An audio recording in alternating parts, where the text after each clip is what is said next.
Coucou les copains, on est le 10 août 2025 et après plus de 3 mois d'arrêt de vélo, notamment pour faire un voyage avec mes parents de 2 mois en Amérique du Sud, j'ai retrouvé Diego qui est quelque part là derrière là et je suis parti de Santiago ce matin. Euh, la reprise est pas facile, j'ai fait 88 km aujourd'hui et là j'en peux plus, je me suis arrêté, je suis en plein dans une montée, j'ai trouvé un spot qui est pas super clean là. Je vais mettre ma tente ici, c'est un spot d'escalade là-bas, il y a des belles falaises, la vue est pas trop mal. Mais j'en peux plus, ça fait plus de 40 bornes que j'ai des crampes dans les deux cuisses. Donc je comptais essayer d'aller jusqu'au sommet pour camper, mais pas possible. Je verrai déjà dans quel état je suis demain. Euh, Départ pas facile de Santiago, je vous disais. Il y a, il y a quelques jours de ça, je parlais avec une copine de mes projets de rando, de vélo, de kayak sur les années à venir là. Et elle me dit mais en fait t'as jamais prévu de rencontrer quelqu'un? J'ai dit bah non c'est pas trop dans les plans c'est sûr.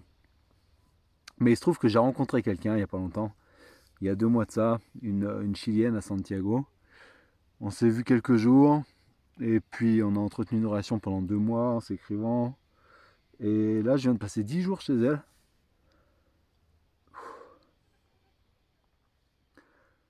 Et le départ ce matin c'était compliqué.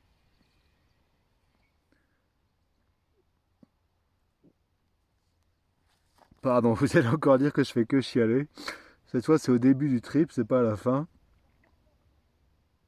Mais c'est ça aussi les voyages, la vie de vagabond que j'ai choisi, de jamais me poser, de jamais rester au même endroit. Bah, des fois, tu rencontres des gens et puis après, bah, tu sais qu'il faut leur dire au revoir ou adieu. Mais c'est pas toujours facile. Je pense que c'est pour ça que je suis bien tout seul. Je fuis la difficulté, quoi. En restant tout seul, au moins j'ai pas ces problèmes-là. Je m'entends bien avec moi-même. J'ai pas à me dire au revoir. Voilà, c'était vraiment compliqué ce matin. Enfin bref, il va falloir quelques jours puis ça va aller mieux. Heureusement j'ai Diego pour me tenir compagnie. Voilà, je vous fais cette petite vidéo. Je vais vous montrer aussi un peu l'envers du décor, quoi. C'est pas toujours que des beaux paysages et des beaux spots de camping. Parfois il y a des bas aussi dans le voyage. Voilà, je sais pas si je vous montrerai cette vidéo, mais j'avais envie de vous en parler comme ça. Allez, bisous les copains, l'aventure reprend et je vais partir jusqu'en Colombie où je prévois d'arriver dans 4 mois, donc ça va être un gros challenge encore. On verra si j'y arrive, ça va pas être de tout repos. Allez, tata, bisous. Bon, bah ça fait 3 jours que je suis parti, j'ai déjà fait 240 km, pas mal de dénivelé aussi. Donc c'est un rythme assez intense pour un début, j'ai bien mal aux jambes. Mais j'essaye juste d'avancer le plus vite possible pour m'éviter la tentation de faire demi-tour. Voilà, j'ai campé là hier, c'était vraiment sympa, au bord d'une petite rivière là. J'en ai profité pour me laver un petit peu. Ça fait du bien ça aussi. Et puis franchement là, je me tâtais presque à prendre une journée de repos et à rester là aujourd'hui. Mais non, il faut que j'avance, il faut que j'avance. Puis regardez là, j'ai de la compagnie qui arrive là. Elles vont me tenir compagnie pour le petit déjeuner. Hein, un petit bol de lait peut-être. Bon, bah, j'ai pas eu le droit de me servir. Apparemment, on ne se connaît pas assez. Du coup, bah, j'utilise du lait en poudre pour mes chocs à pic.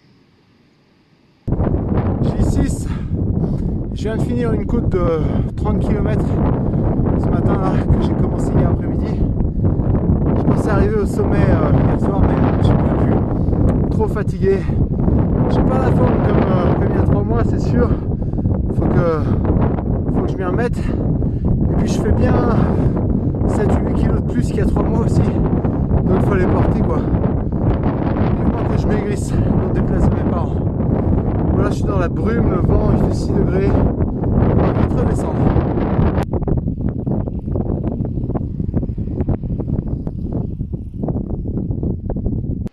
J'ai campé là cette nuit, un petit spot bien sympa. au bord de cette rivière dans laquelle j'ai pu me baigner un petit peu hier soir. Et là je viens de prendre mon petit déj confortablement installé sur ma nouvelle chaise pliante que je kiffe bien, elle est cool. Et je voulais vous partager ce matin un petit passage de ce livre que j'ai trouvé dans une auberge au Chili de Bernard Werber, le livre du voyage. Ça parle du système. Le système approche. Il tend vers toi un collier de fer qui va te relier à la chaîne de tous ceux qui sont déjà ses prisonniers. Il avance en sachant que tout va se passer automatiquement et que tu n'as aucun choix ni aucun moyen de l'éviter. Tu me demandes que faire. Je te réponds que, contre le système, il faut faire la révolution. Tu noues alors un turban rouge sur ton front, tu saisis le premier drapeau qui traîne et tu le brandis en criant « Mort au système ». Je crains que tu ne te trompes. En agissant ainsi, non seulement tu n'as aucune chance de gagner, mais tu renforces le système. Regarde, il vient de resserrer les colliers d'un cran en prétextant que c'est pour se défendre contre ta révolution. Les enchaînés ne te remercient pas. Avant, ils avaient encore un petit espoir d'élargir le métal en le tordant. À cause de toi, c'est encore plus difficile. Désormais, tu as non seulement le système contre toi, mais tous les enchaînés. Et ce drapeau que tu brandis, est-il vraiment le tien? Désolé, j'aurais dû t'avertir. Le système se nourrit de l'énergie de ses adversaires. Parfois, ils fabriquent leurs drapeaux, puis les leur tend. Tu t'es fait piéger. Ne t'inquiète pas, tu n'es pas le premier. Alors que faire? Se soumettre? Non. Tu es ici pour apprendre à vaincre et non pour te résigner. Contre le système, il va donc te falloir inventer une autre forme de révolution. Je te propose de mettre entre parenthèses une lettre. Au lieu de faire la révolution des autres, fais ton évolution personnelle. Plutôt que de vouloir que les autres soient parfaits, évolue toi-même, cherche, explore, invente. Allez, à méditer. Bon, c'est bien joli tout ça, mais ça va pas me faire avancer. J'ai 1500 mètres de dénivelé à faire aujourd'hui, donc il va falloir y aller. Pour aller à La Serena, ma prochaine ville étape, j'avais deux choix ce matin. Une route de 95 bornes avec une belle montée, ou une autre de 155 avec deux fois plus de montée. Devinez laquelle j'ai choisi. Oh, quel abruti. Oh, on va dire que j'aurais pu rester sur ma chaise au bord de la rivière en train de bouquiner tranquille.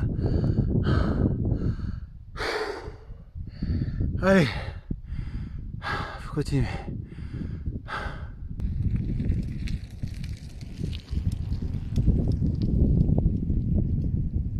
Petit atelier réparation de crevaison dans la tente ce soir. Ça faisait plus de 3000 km que j'avais pas crevé. Et il y a 3 jours, j'ai eu une crevaison sur ma roue avant. Et puis là, rebelote. Mais sur ma roue arrière cette fois, sur laquelle j'avais une micro-fuite depuis quelques temps. Je remettais un petit coup de pression une fois par semaine. Et j'avais décidé d'attendre du coup. Et ben voilà, ça y est, ce soir j'ai crevé. J'ai trouvé un tout petit bout de fil métallique dans mon pneu. Et du coup, en vérifiant ma chambre à air, j'ai trouvé en plus 2 petites épines. Donc là, j'ai 3 chambres à air, 3 rustines à coller. Et figurez-vous que ça tombe bien parce que j'ai racheté de la colle ce matin. Voilà, ça tombe à pic. Bon, et ben, il y a quelques jours de ça, j'ai rejoint la côte Pacifique. Regardez l'océan là-bas. J'étais à la ville de La Serena, une jolie petite ville. Et pour en sortir, ça n'a pas été facile parce que j'ai été obligé de prendre l'autoroute. Ce qui est interdit évidemment pour les vélos, sauf qu'en fait il n'y avait pas d'autre route. Du coup je me suis tapé 35 bornes sur la bande d'arrêt d'urgence. C'était vraiment pas sympa. Mais bon, j'ai pu en sortir et récupérer un petit chemin qui était vraiment très joli le long de la côte.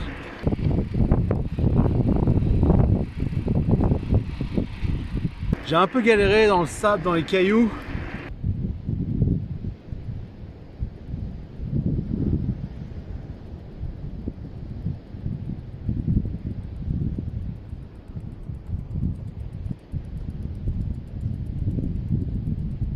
Mais au moins j'étais tout seul, j'ai vu personne pendant 2 jours.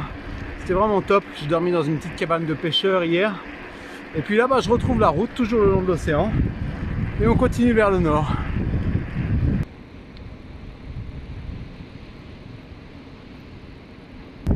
Bon les copains, faut que je vous raconte, il m'en est encore arrivé une tout à l'heure. J'étais en train de célébrer la barre des 15 000 km que je viens de franchir. Quand tout à coup, gros crack, ma selle qui s'affaisse, bruit métallique sur la route. Putain, une petite frayeur quand même, je me dis qu'est-ce qui se passe là? Et en fait c'est la vis de fixation de ma selle qui s'est pétée en 2. Et pourtant c'est pas une petite vis hein. Alors je savais que j'avais grossi pendant ces 3 mois de pause, mais quand même pas à ce point là. Enfin bref, du coup la selle qui tient plus sur le tube, hyper pratique. Ça. Je suis à plus de 40 km de la prochaine ville où je vais pouvoir faire réparer ça. Alors pour éviter de faire ces 40 bornes en danseuse, sans selle, je l'ai joué un peu MacGyver, j'ai rafistolé ça.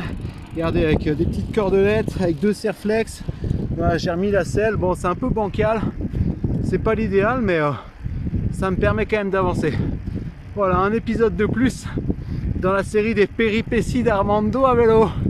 Et j'ai l'impression qu'on n'a pas fini. Regardez un petit peu le beau campement que je me suis trouvé hier soir. Bon, ça manque un petit peu de soleil ce matin, c'est dommage, mais c'est bien sympa quand même. Ça a l'air très beau comme ça, mais si on y regarde d'un peu plus près, et bah regardez, il y a des déchets de partout.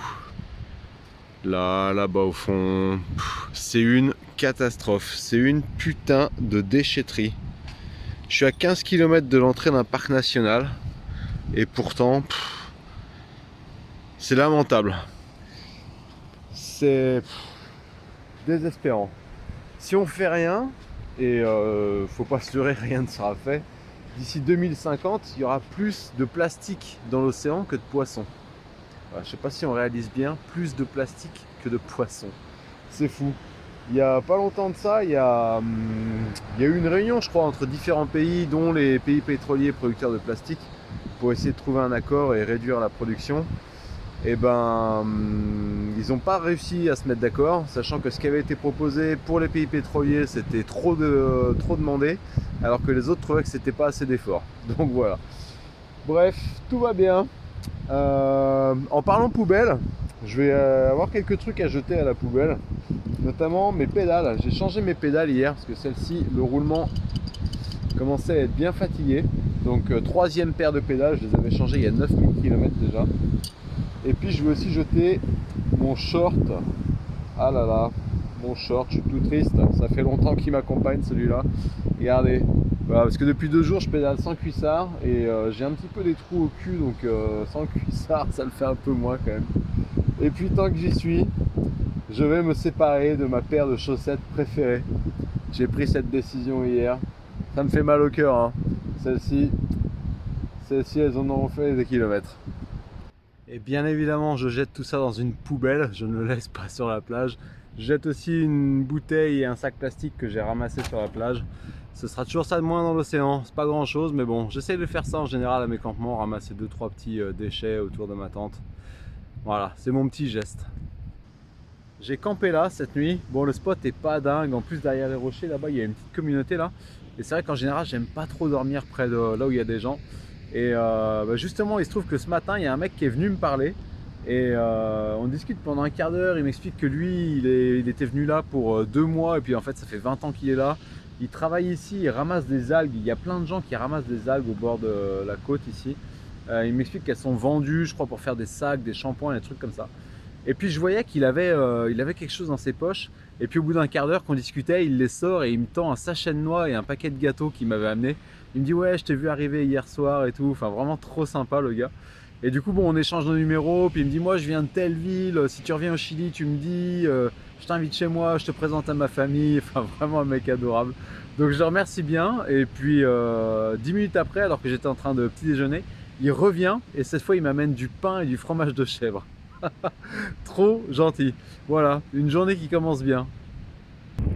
Bon bah je suis repassé devant chez lui là, juste en partant. Il m'attendait, il m'a donné un sachet d'olives et des petits caramels. Vraiment adorable ce mec. Johnny il s'appelle, voilà. Merci Johnny.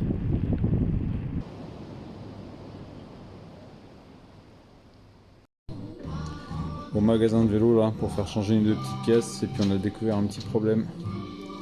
Petit problème, juste cassé le pont de ma suspension. Super. Oh putain, cette galère. Bon, et bah comme je vous ai montré hier, j'ai eu un petit souci avec ma fourche avant. Je m'étais arrêté dans un magasin à Antofagasta pour changer mon boîtier de pédalier et ma manette de vitesse qui commençait à fatiguer un peu. Et heureusement, les mecs se sont rendus compte que ma fourche était pétée en deux. Oh là là, enfin ils ont pu la changer avec une vieille fourche qui traînait au fond du magasin. Et je suis reparti hier après-midi, je me suis arrêté au marché du port, j'ai acheté 1 kg de ceviche pour me remettre de mes émotions.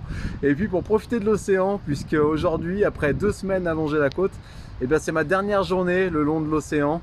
Là je viens de fêter ça en allant me baigner un petit coup. Et puis dans à peu près 30 km, je vais bifurquer vers l'intérieur des terres pour monter vers la cordillère. Donc là dans les jours à venir, j'ai 4000 mètres de dénivelé qui m'attendent pour rejoindre la Bolivie. Où je vais passer des nuits glaciales à moins 10 degrés. Bref, changement de décor, mais j'ai hâte de retrouver l'altiplano, ces volcans, ces lagunes, ces déserts, ces beaux paysages. Bon, je suis déjà monté de 1400 mètres entre hier soir et ce matin. Là, j'ai encore 1800 mètres qui m'attendent devant là pour cet après-midi et demain matin. Changement de décor, hein. Je suis dans le désert d'Atacama. Le thermomètre est bloqué à plus de 40 degrés. Heureusement il y a un petit peu d'air donc j'ai pas trop chaud, mais je bois énormément, l'air est super sec. Donc là le challenge ça va être de trouver de l'eau. J'ai encore quelques litres là, mais avec tout ce que je vais boire, je pense qu'il va falloir que j'arrête des voitures et que je leur demande. Bon bah hier j'ai pas eu besoin d'arrêter des voitures puisqu'elles se sont arrêtées d'elles-mêmes.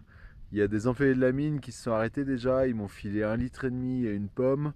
Et puis 1 heure après, il y a un Colombien qui voyageait dans une espèce de petite camionnette avec une seule roue à l'avant, là, avec ses 2 chiens et son vélo dans la cabine derrière, qui s'est arrêté. Il m'a refilé encore 1,5 litre, et puis il m'a donné des noodles aussi. Puis il m'a dit que j'étais bienvenu chez lui quand j'arriverai en Colombie, trop sympa. Et dans la soirée, j'ai revu les employés de la mine qui se sont à nouveau arrêtés, qui m'ont fait des appels de phare et tout. Ils m'ont refilé 2 litres d'eau encore. Donc ça va, j'ai pas manqué. Mais j'ai bu 5 litres quand même hier, donc il fallait bien ça. Mais voilà, c'est ça, dans les régions désertiques, là, les gens savent en fait et s'arrêtent d'eux-mêmes. C'est comme le jour où Johnny m'avait filé plein de trucs le matin. Le soir, il y a aussi des employés de la mine qui s'étaient arrêtés. Qu'est-ce qu'il m'avait donné? Un jus de fruits, une banane, une pomme, une orange.